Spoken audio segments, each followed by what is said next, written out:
มันนี้บ่กินเป๊ปซี่บ่แม่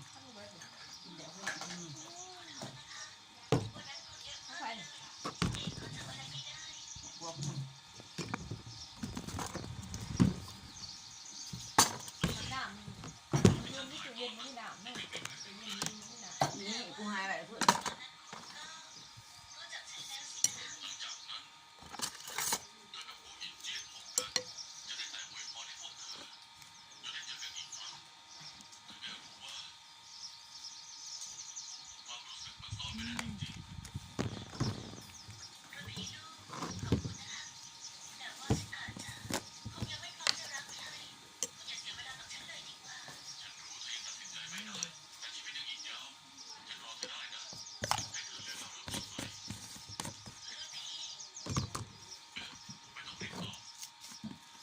มะม่วงเขาจะพอกินหรือเปล่าจ๊ะนี่ไหนมันช้าเบอร์เฉพาะ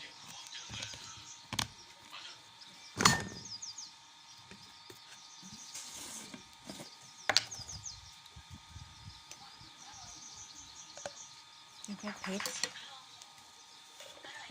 ชรจนตาเดือกคนธรรมดา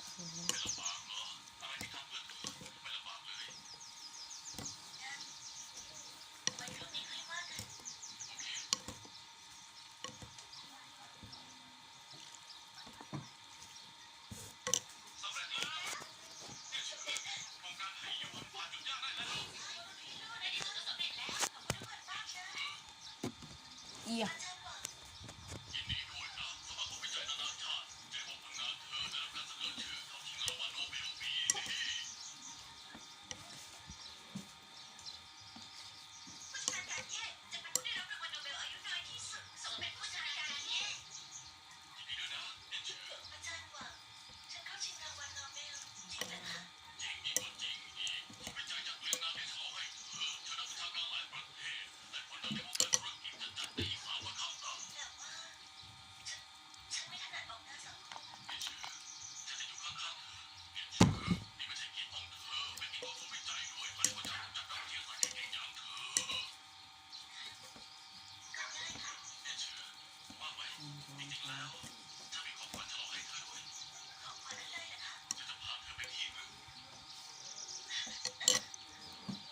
เยอะมาก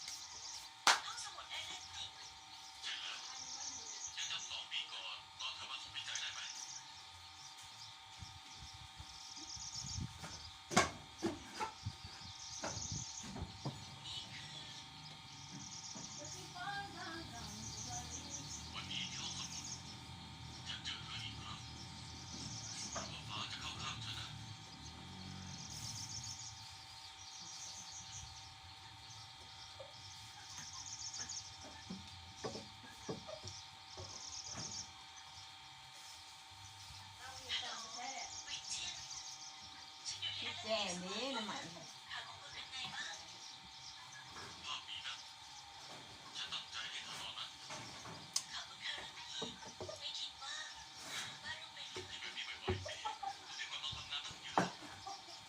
เดี๋ยวอันนี้ค่อยกินน้ำข้าว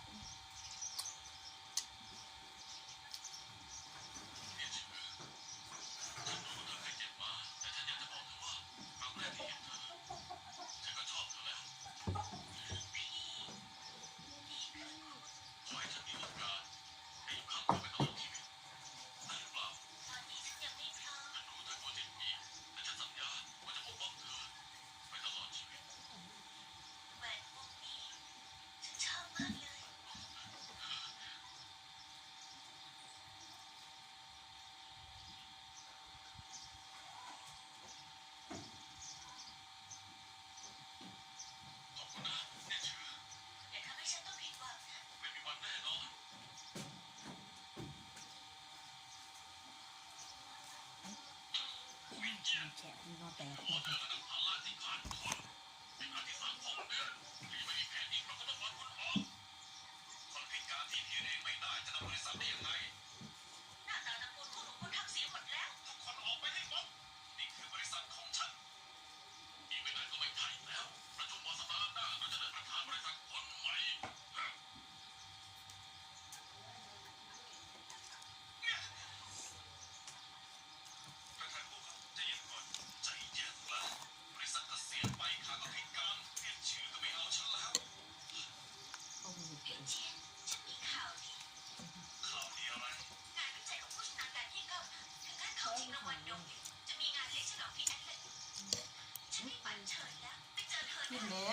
ก็ เสียบ่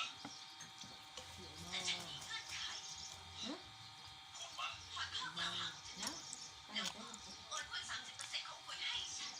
จะรู้สึกคล่องแบบไปก็ไปเอาไปเลยอืม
ร้อนแต่เว้ย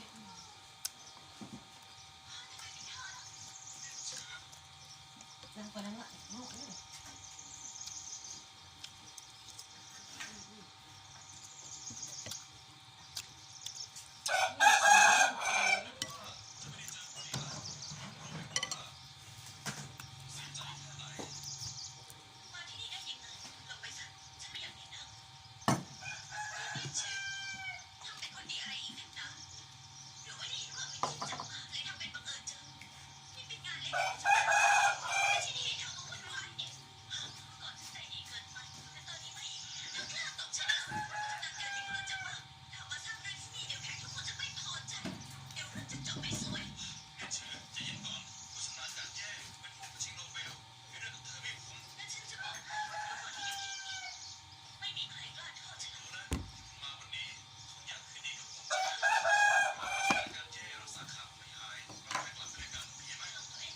อืม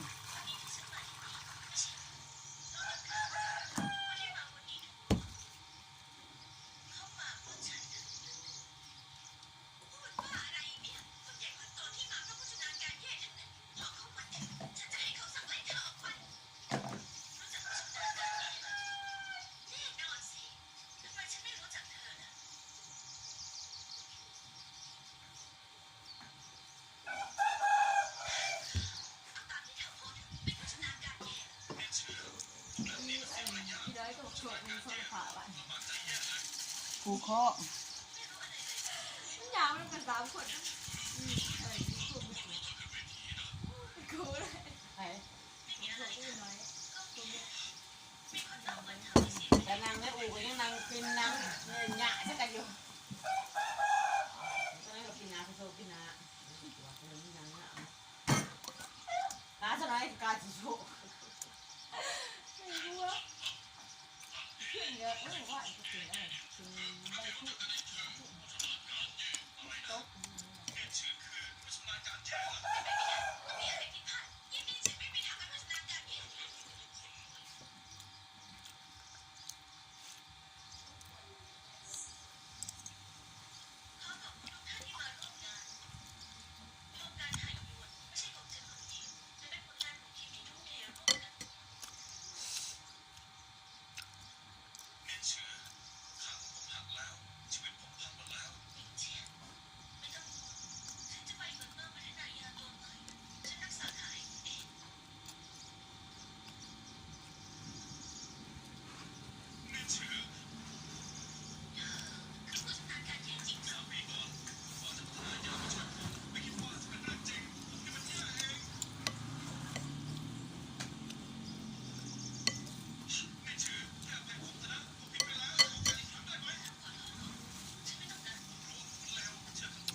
ช่วงหนานะแม่ช่วงหนามาเลยแม่เอ้ย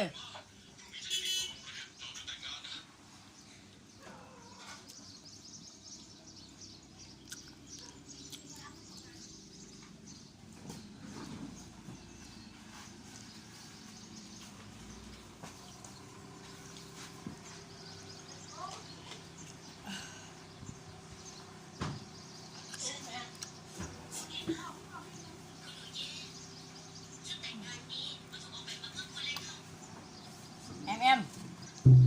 มันยินหน้ามันยังนี่เอาแอมเขาจับไปเลยแอม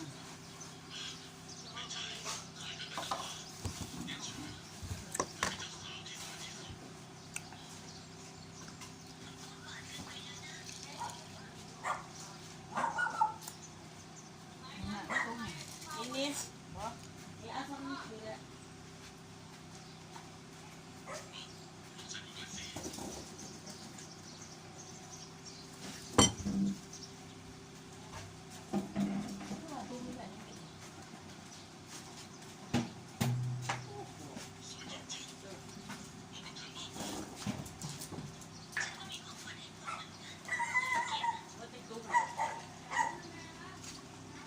เท้าชี้กับว่าจะเอาไงชี้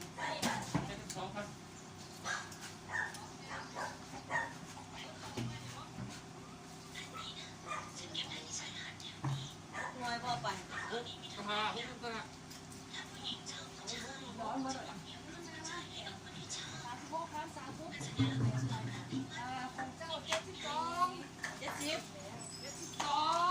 70โอ้ก็7 หน่วยไปยืมเขามากินบ่เอ้า7 หน่วยนี่ งอยอยู่ไหนยังอยู่อ่ะหันประตูเป่า ออกมาแล้ว เป่าหมดแล้ว เบิดเด้อเพราะว่าลงขอลงมื้อหน้าอัน2มันก็ได้ขึ้นมาตัวนึงบ่ ได้เอ็ดก็มึงยังเจ็บ ยังนึง เต็งแสดงว่าเบิด7พออยู่นอกมันยานี่6 ทุกต่อมาแสดงมาอยู่หน้าทุกนึง บอกแต่ว่านั่นมีเบิด7เลยนี่อยู่นอกอีก6เพนึงมันยานี่6ตัวเพ7ตัวจะออกมา แม่นได้ซ้อนตุ๊กบ่อยู่ กายตัวนึงเข้าไปพุ่น ตุ๊กเป่าก็ซ้ำแล้วเอาซ้ำนั่นนะ จะลงตามที่เปล่าเนี่ย 7บ่ มันยานี่อยู่นอกอีก6บัดนี้ตัวค่าตัวที่6ค่าน้ำน้อยมีเพิ่นมาเทใส่ นี่เท่าไหร่ 7ผู้เพิ่นออกมาชีบ่ 4ตุ๊กคนเธอหน่วยคนน้ำหานั่งเป็นหางหัวอยู่อ่ะ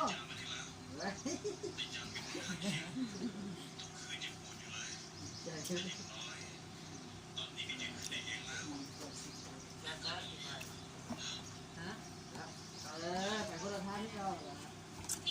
ใช้ปีใหม่ถามว่าเป็นปีใหม่นี่หมดไป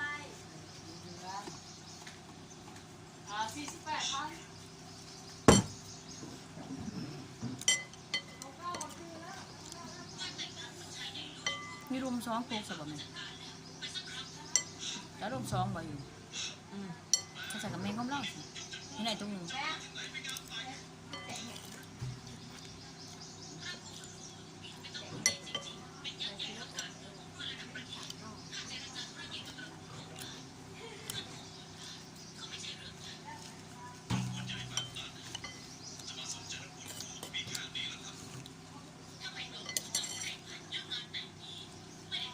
ใส่50อีกกี่50เซน1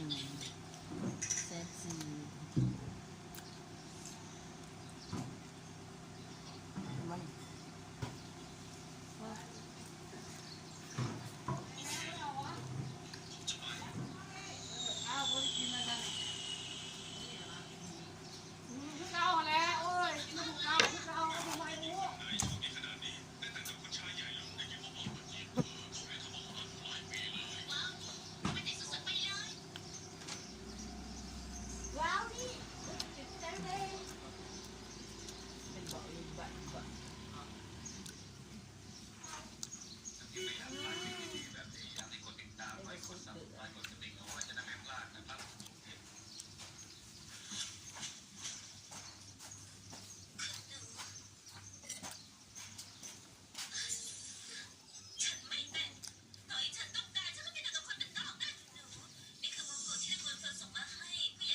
จ้างไป